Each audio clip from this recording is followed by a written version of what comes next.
This is Capital Games Movie Club. I am the Wiz. And I'm Zero. Zero. How you doing today? Bit exhausted, but I'm ready to rock on this one. Nice. Okay. I chose this one this week, and I thought you'd be really interested in this one. This is the 1985 Paul Schrader film, Mishima, Life in 4 Chapters, starring Kenagato and directed by Paul Schrader.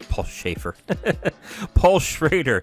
It'd be interesting if Paul Schrader actually directed the movie. Do you know who Paul Schrader is? Not offhand. He's the keyboardist for David Letterman.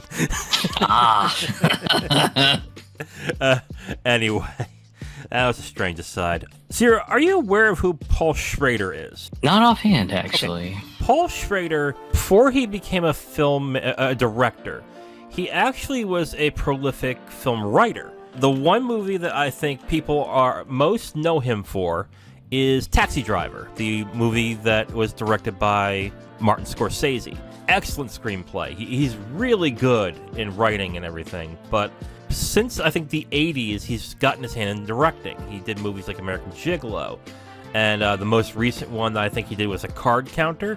The last one I saw of his was First Reformed, which a lot of people praised, but I didn't feel so hot about. He's an interesting character himself, but the movie that he's made that gets so much praise from a lot of people is Mishima, A Life in 4 Chapters.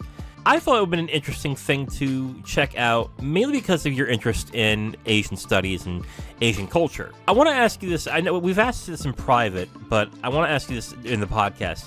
Were you aware of who Yukio Mishima was before this movie? Not offhand, actually. I read a little bit on this, and a little, like very little, because I didn't want to be too surprised. I didn't want to be too spoiled by what the movie was. But the first thing that you learn right away is that apparently no one in Japan wants to talk about Yukio Mishima. is what I've gotten out of it. Like, for instance, this movie still banned in Japan. This was made in 85. Yeah, it's made in 85. Has been released in theaters. Never has been released in theaters. Apparently, you can get the DVD and Blu-ray when you import it, but there hasn't been an official release of the movie, which is kind of why I think the movie pretty much bombed in the box office, because the only place it could have made money was America. And, you know, foreign language films don't usually make a lot of money in America.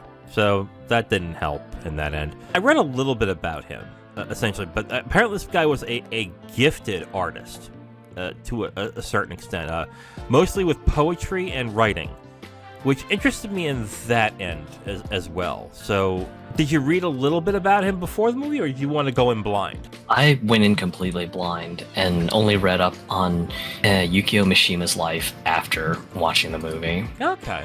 Oh, that's probably a better idea. I wanted to watch this movie a while ago, and it's just one of those things where you have so many choices that it kind of paralyzes you as to what you can actually decide to watch. So I never got around to it. But I'm glad that I was able to watch this, because this was definitely an interesting one. All right, let's get started with a review of Mishima, A Life in 4 Chapters, directed by Paul Schrader. So I want to start by referencing another movie that I love that is also a biography, and it's called I'm Not There. I'm pretty sure you're not aware of this movie, are you? No. Okay, so I'm Not There is a film by Todd Haynes. It's about the life of Bob Dylan. But what made that movie unique is that Bob Dylan was played by, I think, at least 15 different actors. And a lot of them was Heath Ledger, Christian Bale. There was a young black child who was playing Bob Dylan in a sense as well. And also Cate Blanchett. And it did a lot of different things in that movie that I really never saw in a biography that I thought was incredibly unique. Watching this movie, I was like, oh, so that's where I'm Not There got the ideas for this. Because I was watching this going, wow, this reminds me of I'm Not There a whole lot. And not that I think it's like a lesser copy. Like, I'm Not There does a lot of different things too that I appreciate, but I can definitely see where the genesis of that idea came from, was watching this movie. Because the unique thing that Schrader does in this movie, I guess highlighting Mishima's life and what he has done, makes it really interesting that most biographies don't do. Because if we go through most biographies, whether about celebrities, politicians, whatever, it usually is the boilerplate, start from the beginning, find a through line to go through the middle of his life, and then to the end, to where you want to end the movie. This movie does do that, but it does it in a very engrossing and unique way, which is it takes his story, but cuts it up throughout the film, and then shows very uniquely shot instances of his work. 3 of his work throughout the movie. I think the 3 of the work was Pavilion of the Golden, or is it? What was the 3? I know one. Temple of the Golden Pavilion, okay. Kyoko's House, and then Runaway Horses. Runaway Horses. There we go. Okay, thank you. And the way they're shot is itself really unique and interesting in the way they do, because they look like plays almost. Which, if I recall correctly, Mishima was also he was also a playwright as well. So that was also some interesting aspects to it. What were your thoughts of the visual tableau that was given throughout the movie? It was very interesting because the parts that are very, very, I guess you could say, almost kind of biographical feeling, they have like a very, very documentary style filming style. And then when you get to the pieces where they explore some of his written works, those feel like a filmed production of a play, which was very interesting considering that Mishima-san was a writer and a playwright and had a lot of admiration for sort of Western playwrights and just how Western literary culture was. I really like the visuals of this movie, like specifically. The one that I think stands out to me, even though it's the one that I had to stop watching after a certain point, was Kyoko's house, and that was like towards the end of that scene, because I like the way the colors really stood out throughout that entire section of the movie. But all 3 are like visually distinctive and stunning, which is really hard to do when you're, because the way that they're shot in different colors and in different ways as well. So it was really visually distinctive and very interesting what they did with that. And you're right with the more documentary style feel of Mishima's story in this, because it really feels gritty in that certain sense, the way they shot those sequences, which is really weird to a certain extent when you consider the character, which is Mishima, who basically, I would say he values aesthetics over anything in this, than anything that he believes in. I guess for his story to be the least flattering part of the movie, I thought was kind of strange, but also interesting in that sense. What did you think? It was just kind of an interesting juxtaposition, because just the 3 stories that they feature center around beauty, eroticism, and death, and those are very, very grand things in literature. And then just you have this juxtaposition where just his life is just very, very, very streamlined. It's not grandiose. It's just completely the opposite. And yeah, I thought it was kind of an interesting juxtaposition that they had. Let's get into the writing, which is the way the film is. I think with the writing, the way the film is structured is the most interesting part, because the way that Schrader and his co-writers did it, which I think one of them is his brother and his wife, I believe. One of his brother, I know that, but the way that the film is structured has the tendency to have a lot of issues with a less skilled writer and director. I mean, the most famous ones, of course, Pulp Fiction, which does everything out of order, and that's done really well. But other filmmakers and writers have tried this and end up having issues with the film as time goes on. But this film didn't have that issue at all. And it's not like they do things out of order.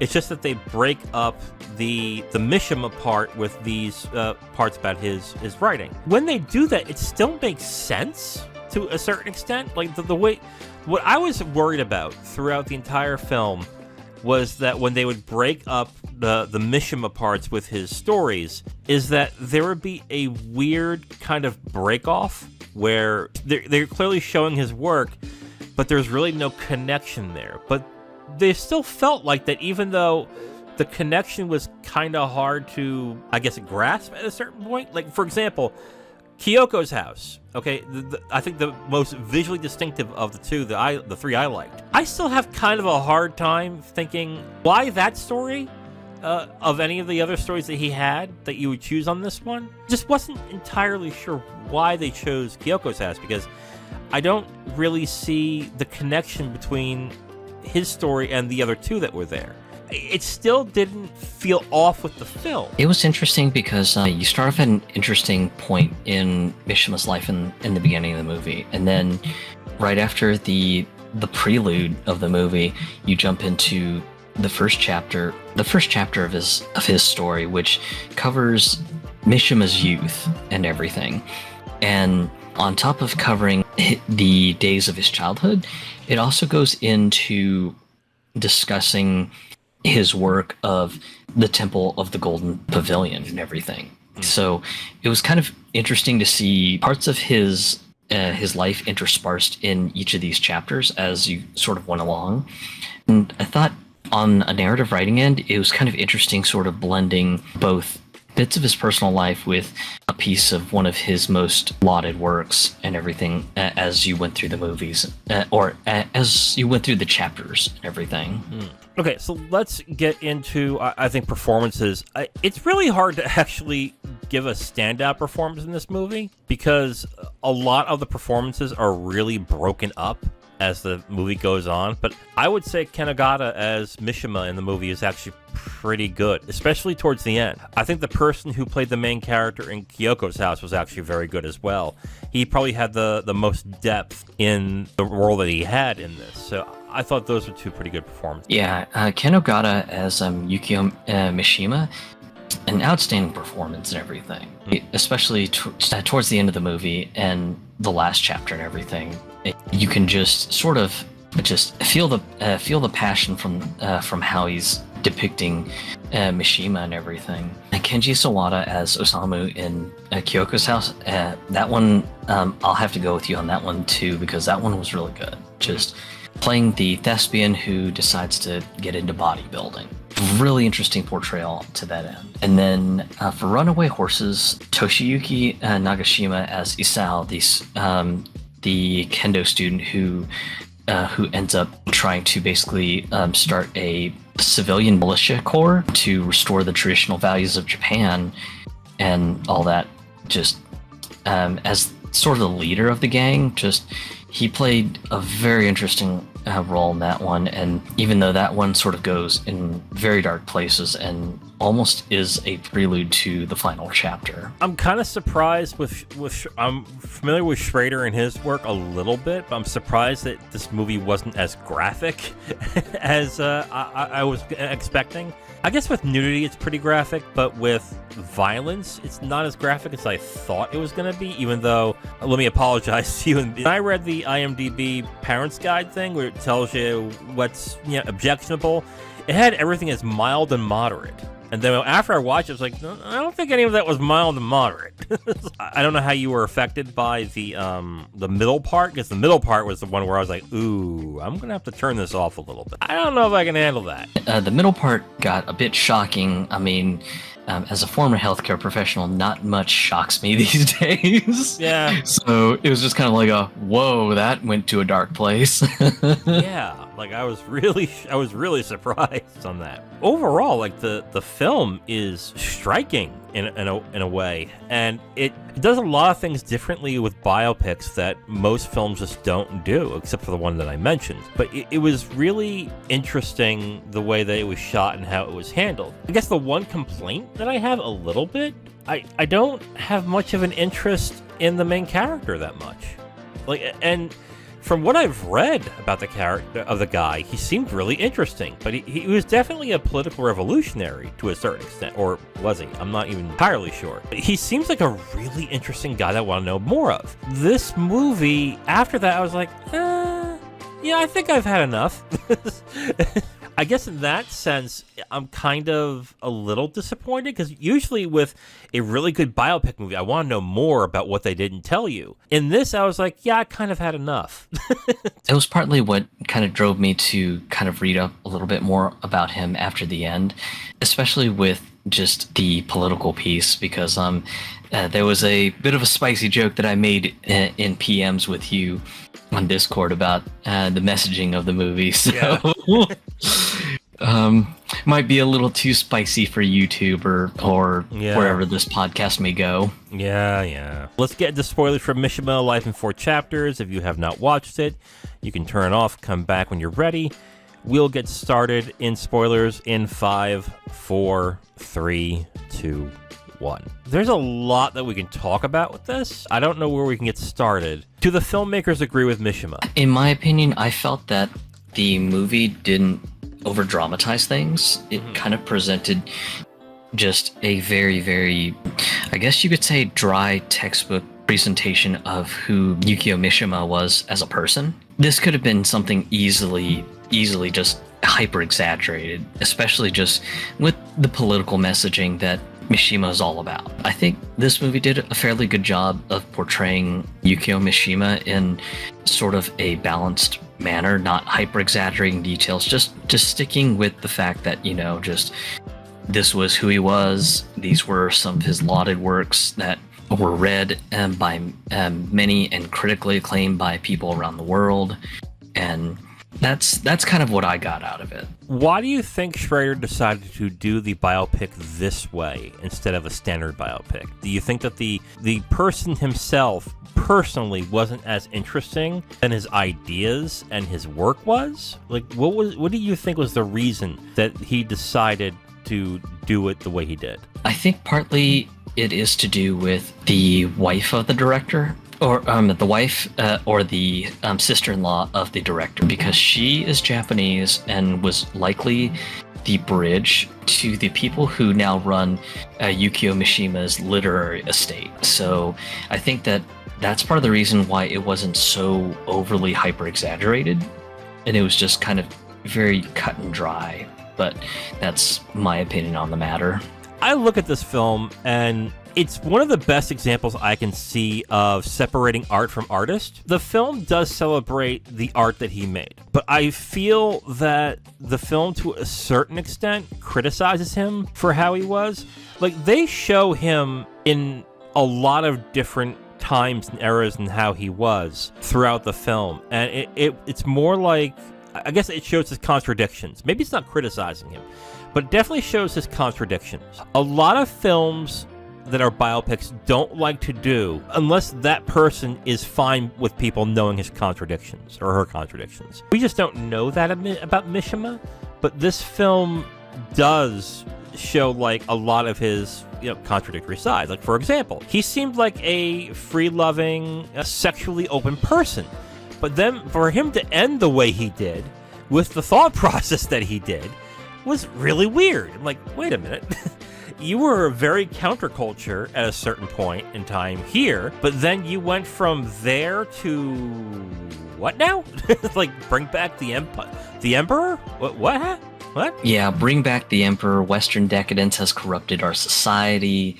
We must start a corps of civilian militia to reinstate the morals of traditional Japan. It was just kind of like a wild 180. It was just like, whoa, so that's a very, very, very drastic 180. In the beginning, you were just fascinated by Western literature, Western poetry, Western theater, and even obsessed with Western art, like the painting of Guido Reni's Saint Sebastian, who's like tied up and stuck with a bunch of arrows and everything. And just, you go from that to reject modernity, embrace tradition, and it's just like, wow, holy shit. A part of me wants to know what led him to that, to a certain extent, but then would the film be, I think the film would be much different if they went and turned around and try and piece together what went from him being, I would say, a more progressive person to then becoming a much more traditionalist person, I guess isn't the way to put it. I think the subtext is in between the three stories, because a lot of the film, that the stories that he chose, it is strange. It is breaking down what people's expectations are in regards to certain aspects of society, not just Japanese society, but society as a whole. First off, beauty. The fact that the main character in the first story wanted to destroy something he found so beautiful. And then the second one was, I guess, love in a certain way. I mean, the character, the main character, I don't think doesn't love anybody, but he finds a way to find love in his specific way, even though it is incredibly self-destructive. And then the third one is the political aspects as a whole, and why that political aspect needs to be destroyed in its wake as well. So the fact that he has three stories bent on, I would say, destruction, to then have the end of his life being that he kills himself in order to bring back the emperor.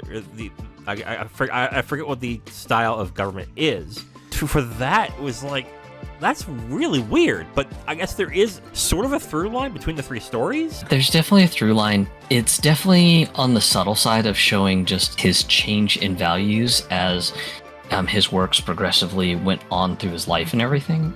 Because I believe Runaway Horses was towards the latter years of his life.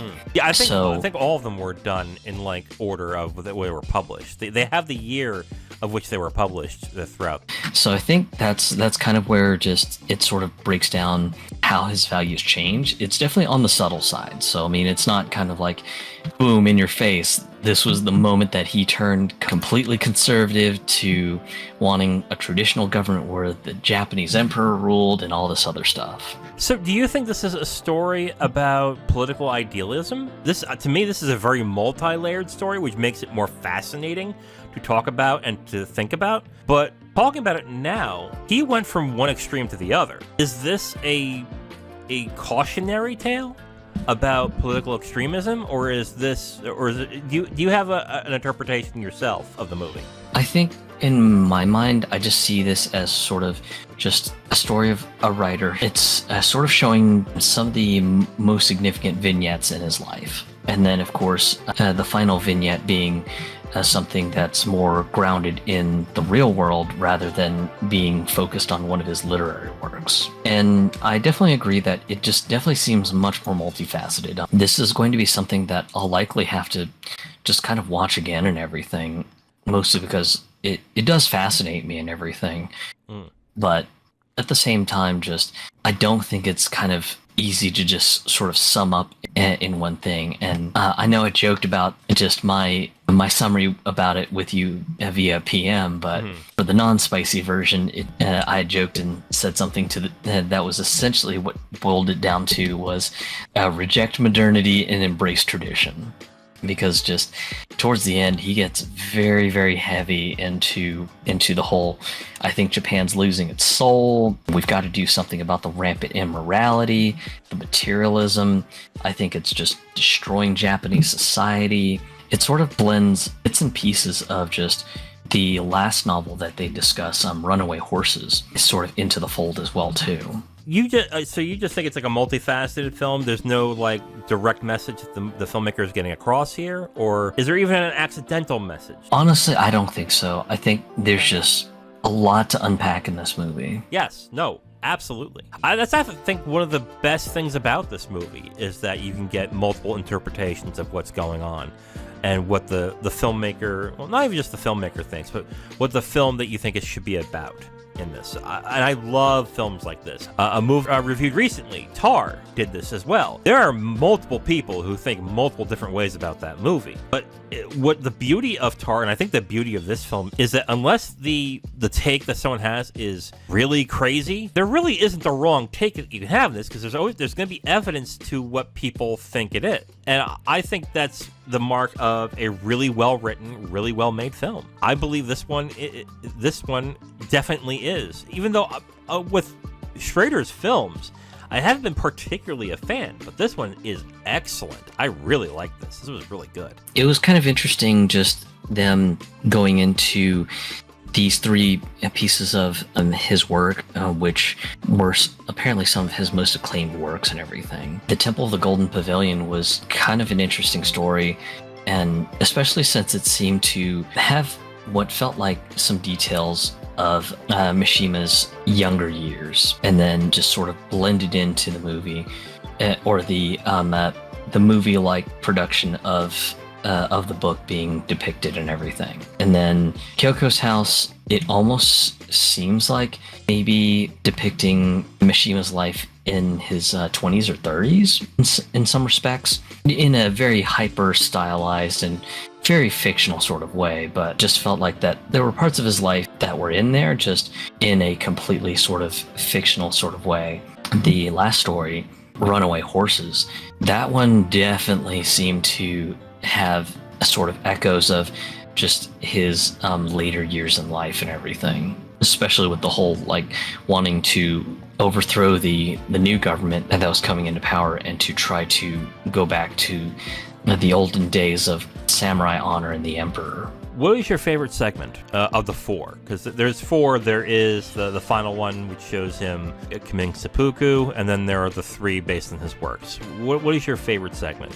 Honestly, I thought it was Runaway Horses, mostly because just it deals with the concept of youth, and sometimes the fact that youthful nativity can completely misunderstand purity, especially the second to final scene for Runaway Horses, where the main character Isao and his gang get caught by the authorities and they're all thrown into jail, and he's being interrogated by the prosecutor, I'm guessing, in the jail, basically asking him, why on earth would you plot to overthrow the government? You've got a bright future ahead of you. You know, you're a very accomplished kendo student as well too.